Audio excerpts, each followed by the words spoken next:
Hello, I'm Burt Lancaster. This is the final episode of The Unknown War, the war on the Eastern Front during World War II. The Unknown War was also an Allied war.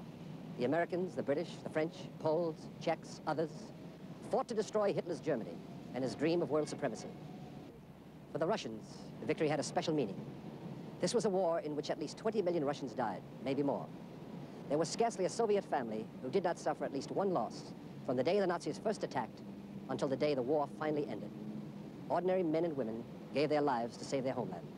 Here at the Kremlin Wall in Moscow is the grave of the unknown soldier. Countless mothers and widows bring flowers here to pay tribute to their dead. Our story, a soldier of the unknown war.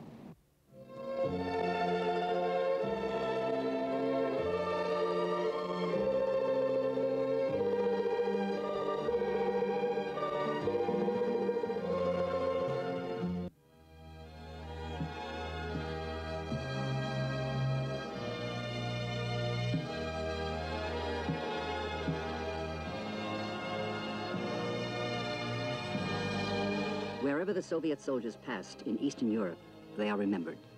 They rest among their comrades in public parks, at quiet crossroads throughout the countries of Eastern Europe. They lay down their lives by the tens of thousands, some known, many unknown.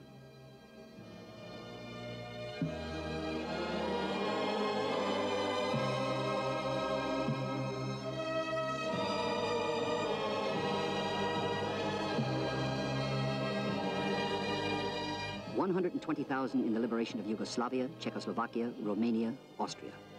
In Poland, 600,000.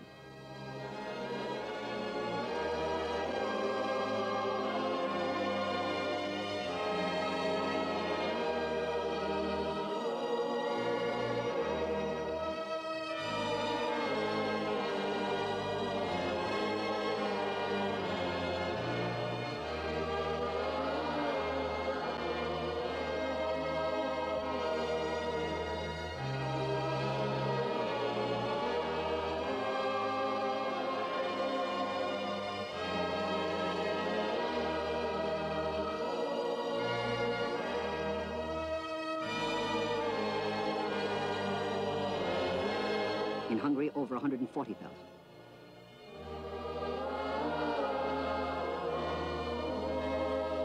In Berlin, in 3 weeks, 100,000.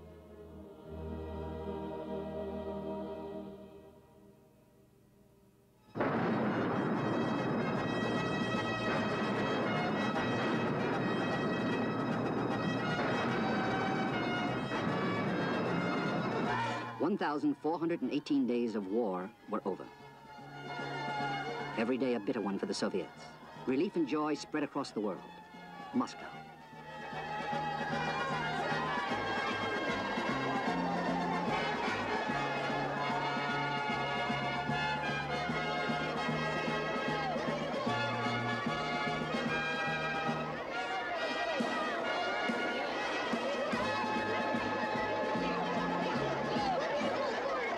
New York.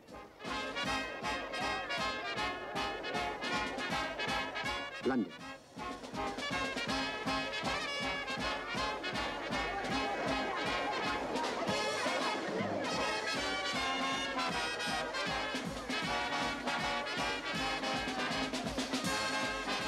Paris.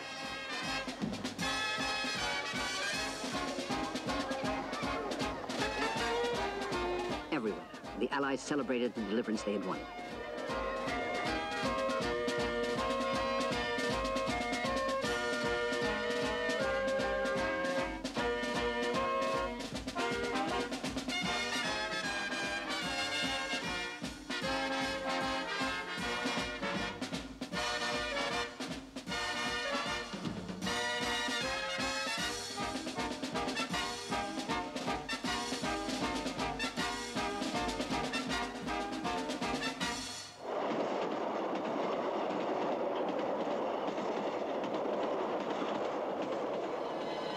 The Russian soldiers came home to a ruined land.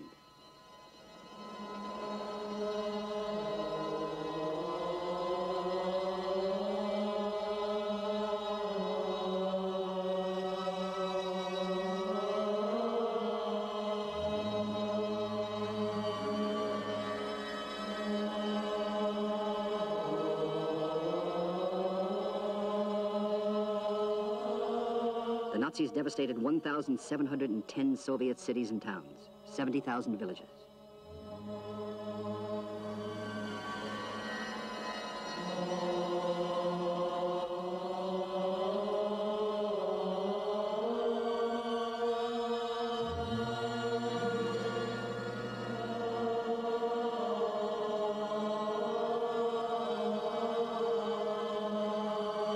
$32,000 factories, a total of $485 billion worth of damage.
The victory parade on Red Square.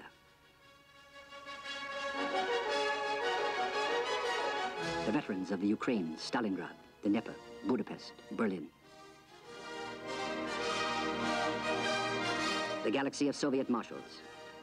Vasilevsky, Konya, Tolpukin, Govorov, Malinovsky, Meretskov, Chuikov,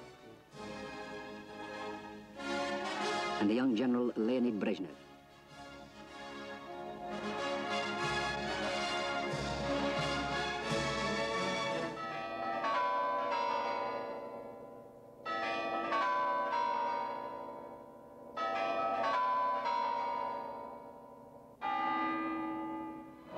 Stalin asked Zhukov, "Have you forgotten how to ride a horse?" Zhukov said he could still ride. "Thank God," Stalin said, "because you will have to take the salute at the victory parade." Rokossovsky commanded the parade.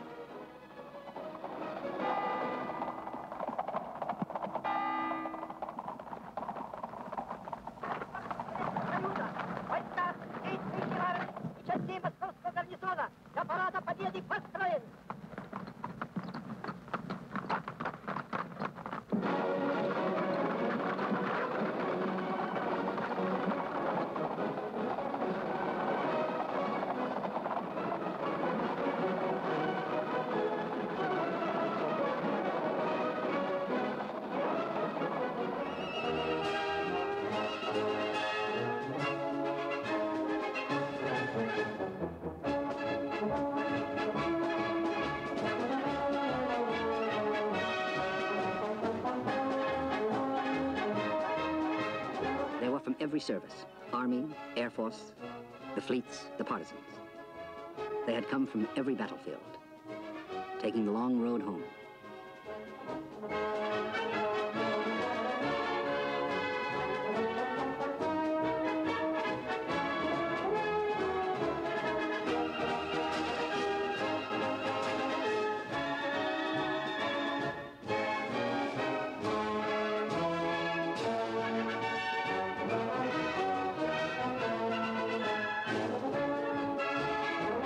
The same Red Square in the snow of 1941, they had paraded in a desperate hour.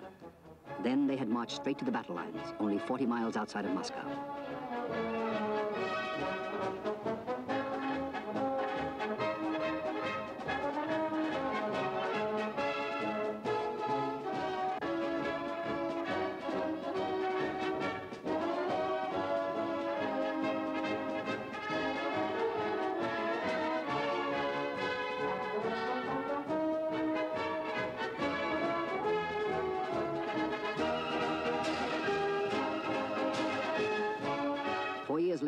1945, they were armed with superior weapons, supplied in plenty from the new factories built during the war in the Urals and Siberia.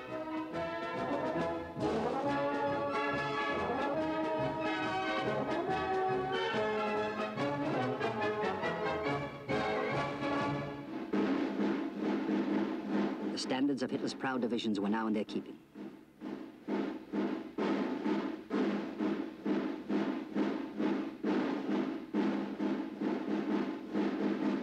In front of Lenin's tomb, at the foot of the Kremlin walls, while the Soviet leaders watched, they degraded them, the banners that had terrorized Europe.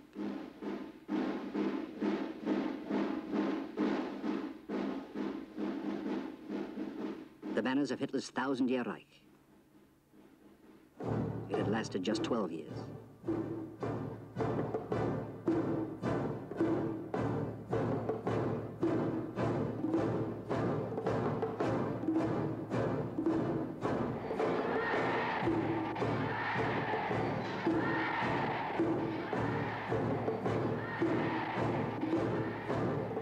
Nuremberg at the beginning.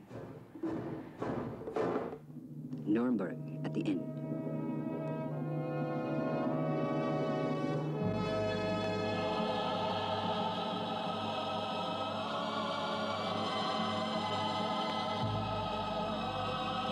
But in the meantime, the ruin of other cities.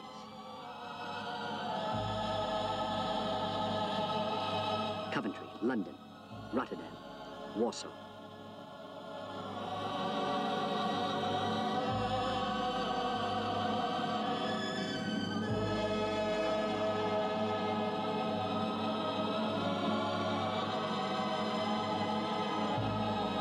And last, when the wheel came full circle, Berlin.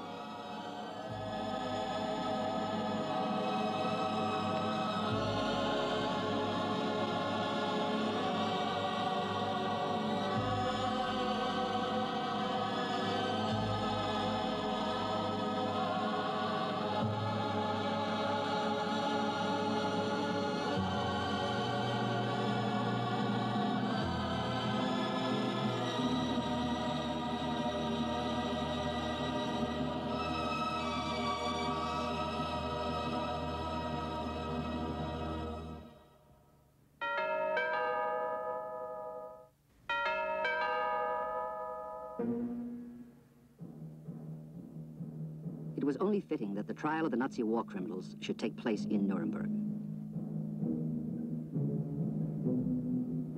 The Palace of Justice had escaped destruction and was under Allied guard.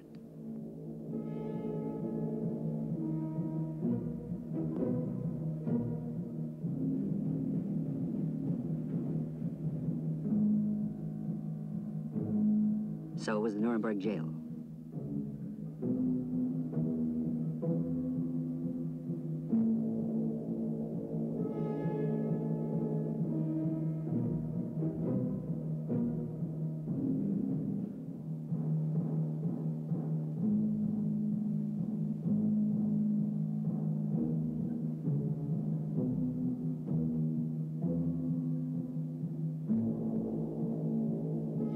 At the end of November 1945, all were assembled.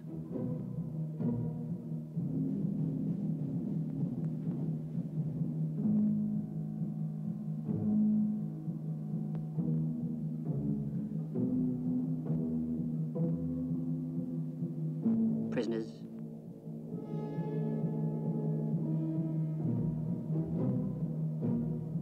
judges, prosecutors from the US, the Soviet Union, Britain, France, defense attorneys.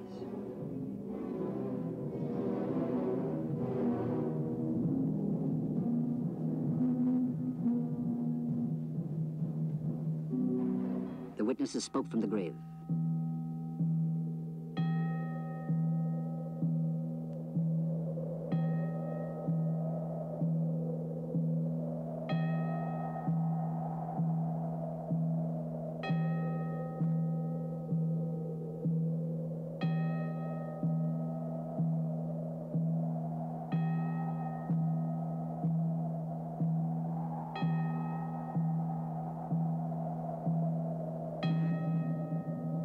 Nazi scheme of things, their concentration camps could have covered the world.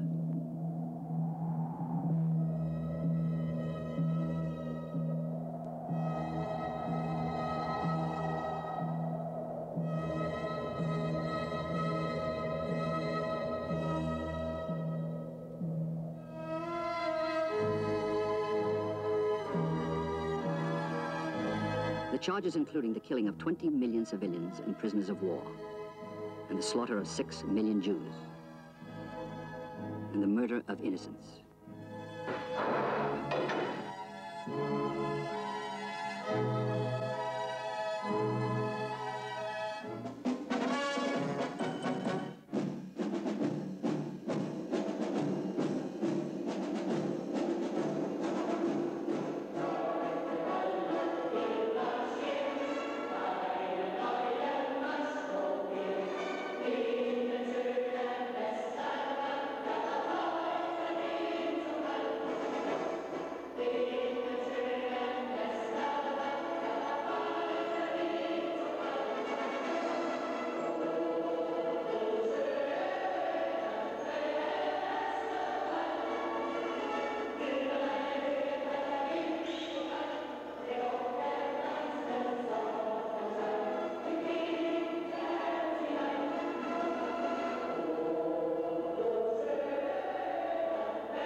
The system in the Nazi concentration camps was as efficient as German thoroughness could make it. Everything of any value was recycled.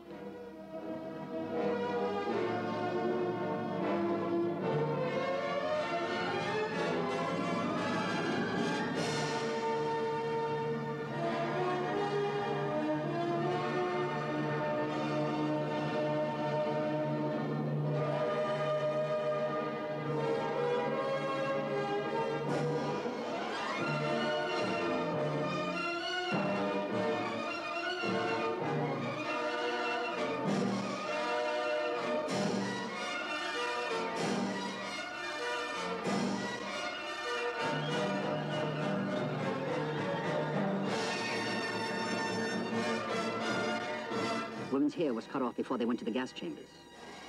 The bales were sent to rope mills and mattress factories.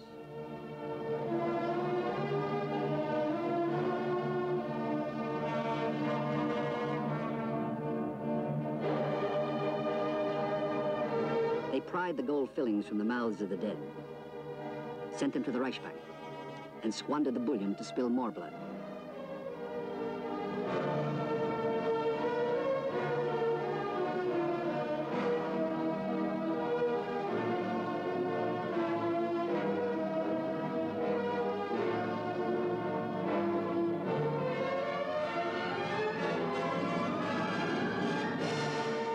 Hjalmar Schacht's safe was full of wedding rings, taken from the fingers of the murdered.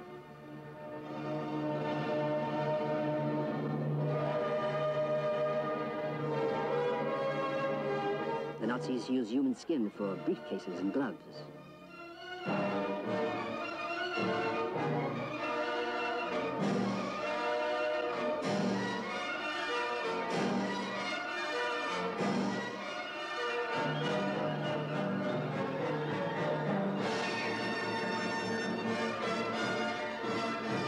In Danzig, they had a factory for turning dead human bodies into soap.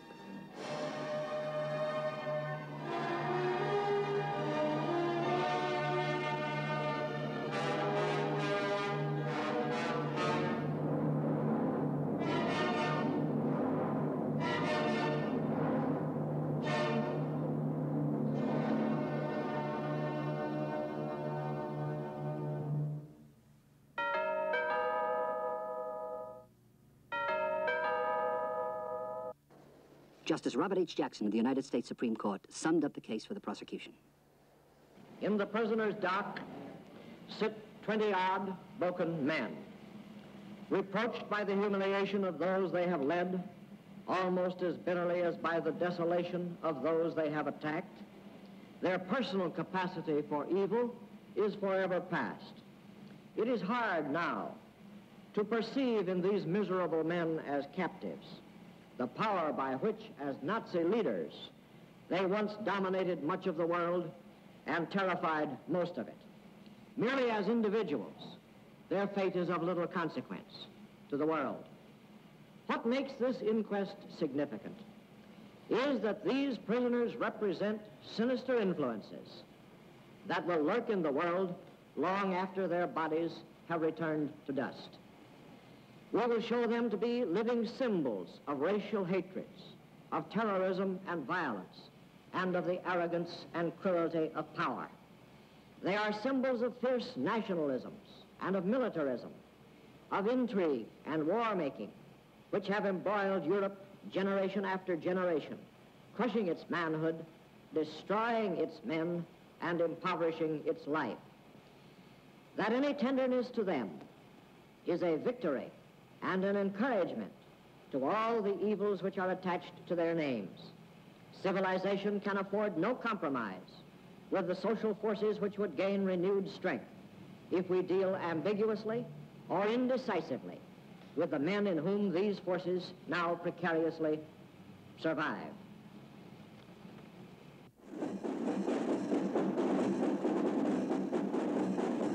But the sickness lingers wherever the neo-Nazis flaunt their symbols.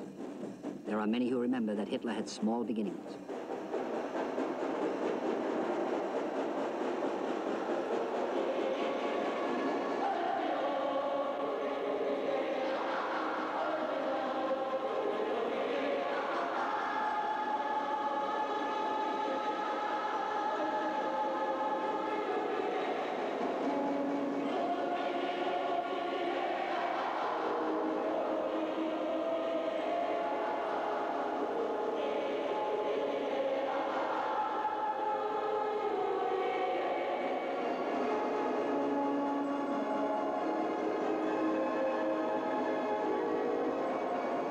The French call it a yearning for the mud.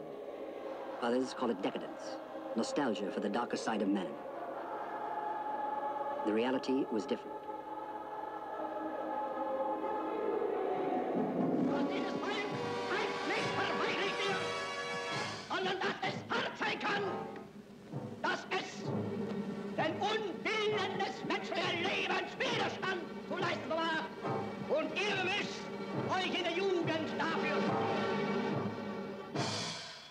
The reality of Nazism was this.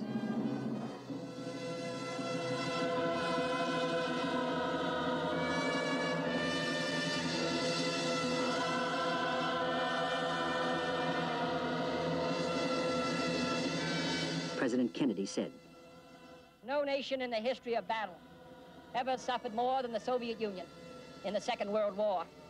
At least 20 million lost their lives. Countless millions of homes and families were burned or sacked. A third of the nation's territory, including 2/3 of its industrial base, was turned into a wasteland. A loss equivalent to the destruction of this country east of Chicago."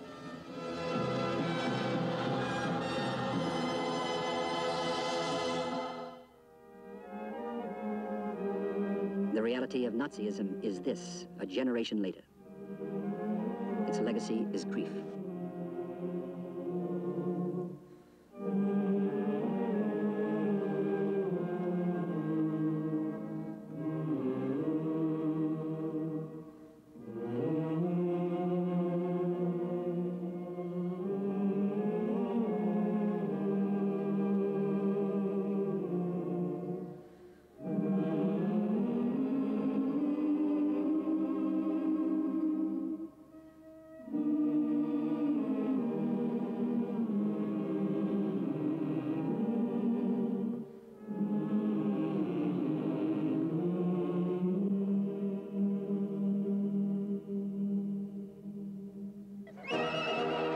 On the anniversary of the victory, every year, everywhere in the Soviet Union, the morning turns magically to joy.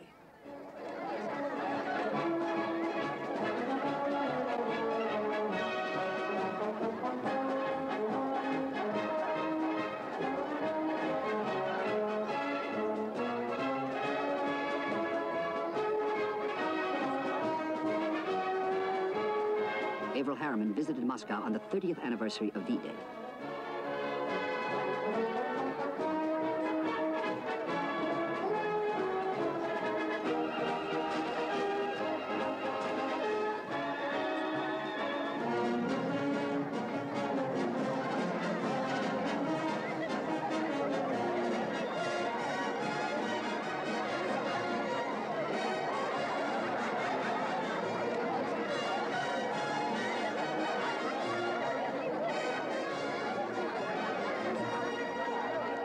In spite of our differences, we must recognize that the overriding objective must be peace on this earth, prevent the disaster that could come from another conflict.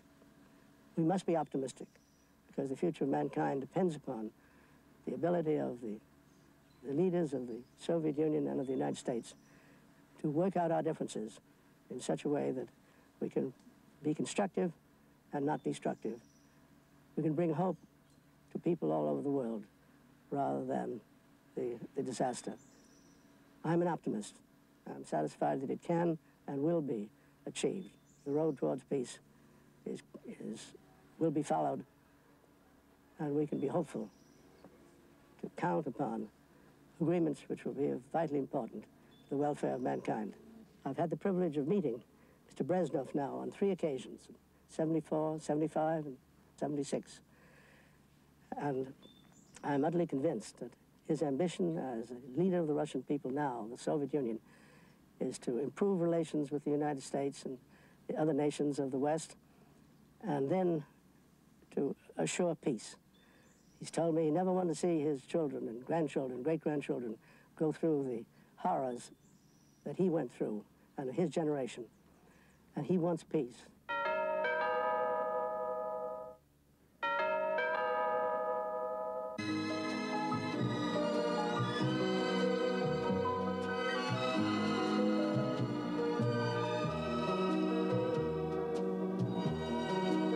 They talk of old battles, Stalingrad, Kursk, Sevastopol, the skies above Belorussia.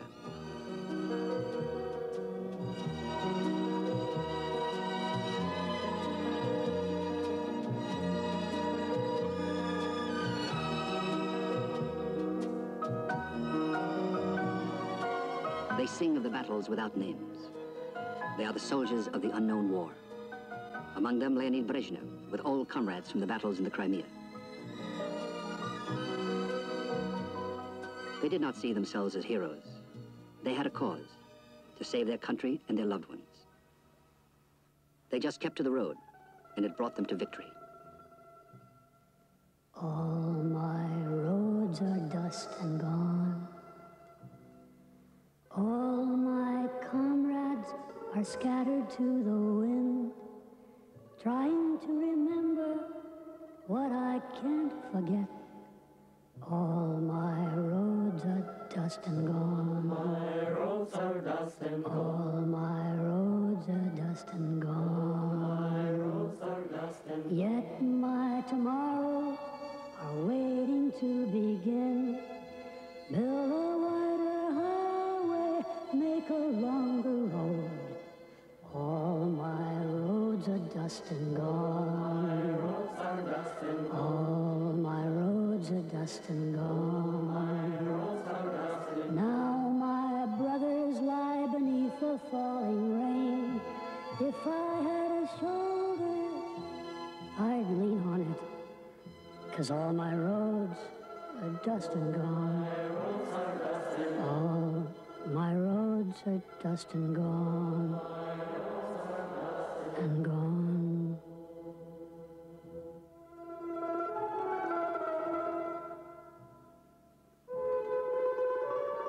Their voices still speak. Not long ago, some school children in Belorussia found a spent cartridge. There was a note inside. There were 3 of us left out of the battalion, and now there are 2. We held the defenses at the Berezina River. My buddy Yasha Bruchkin is dead. I'm all alone. But the tanks keep coming. Soon I'll be gone too. Friends, avenge us. We never took a step back. We fought to the last.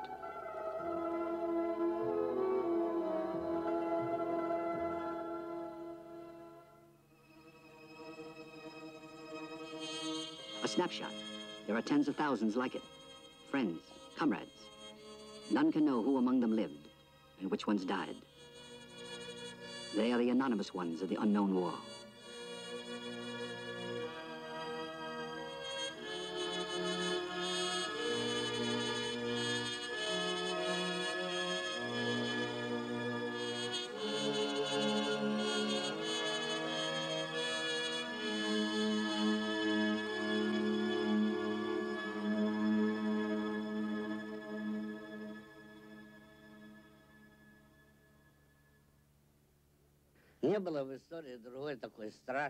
Leonid Brezhnev and his great-granddaughter Galya. In history, there has been no other war so terrible, so bloody and so destructive as was the Second World War, unleashed by the Nazi aggressors. For the Soviet people, it was a great patriotic war. They fought it for the sake of the freedom of independence of their socialist homeland, for the sake of the salvation of Europe and indeed the whole world from fascist enslavement.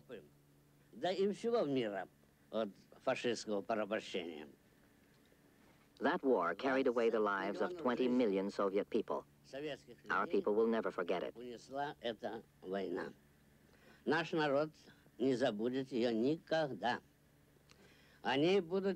It will be remembered not only by those who, like myself, went through the flames of war from beginning to end, but also by the new generations whose life began in the post-war years.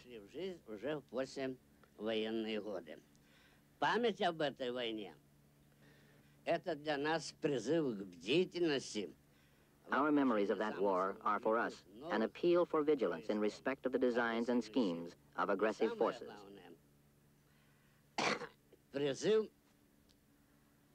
And most important, an appeal for an unflagging, consistent struggle for a lasting peace, for an end of the arms race, and for peaceful cooperation between nations.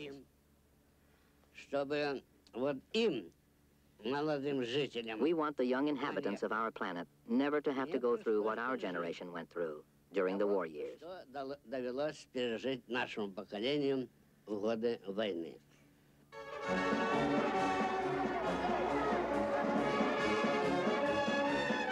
The Belarusian station.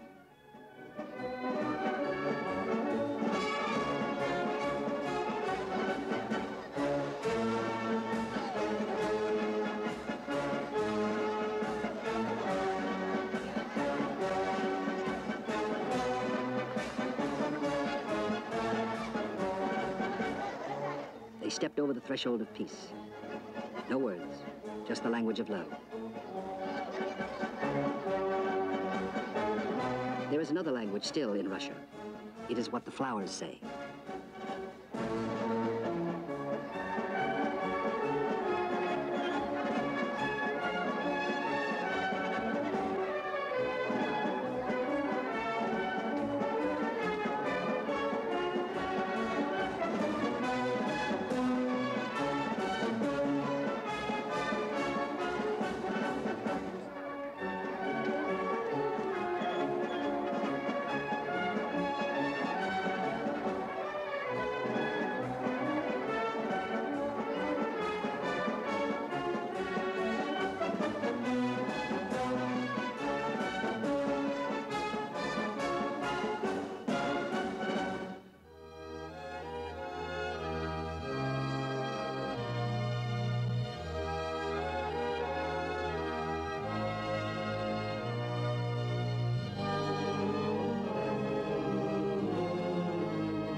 They fought for the motherland, for their way of life, the soldiers of the unknown war. And above all, they fought for this.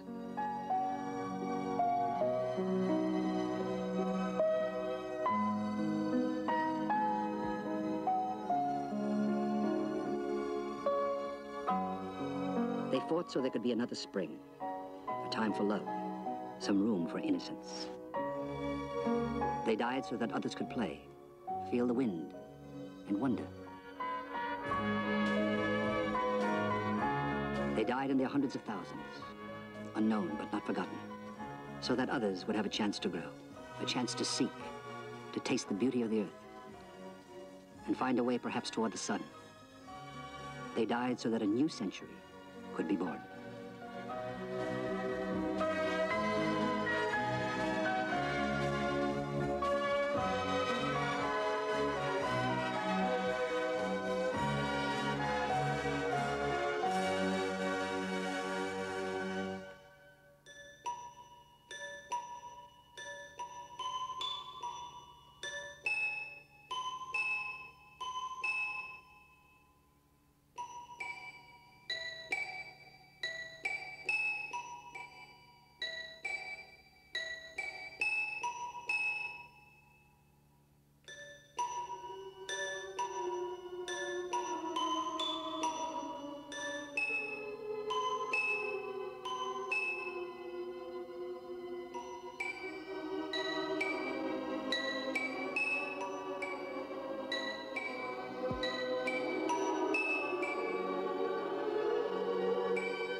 The winds of war are echoes no more, and yet they still resound. It seems to me that love is the reason worlds were meant to go round, and the world goes round, around and around. It never stops its turn.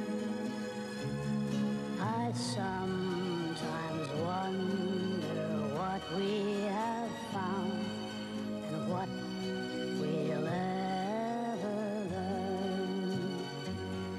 Perhaps within its turning, the universe keeps learning and learning. In war or peace, the games never cease, but still we salute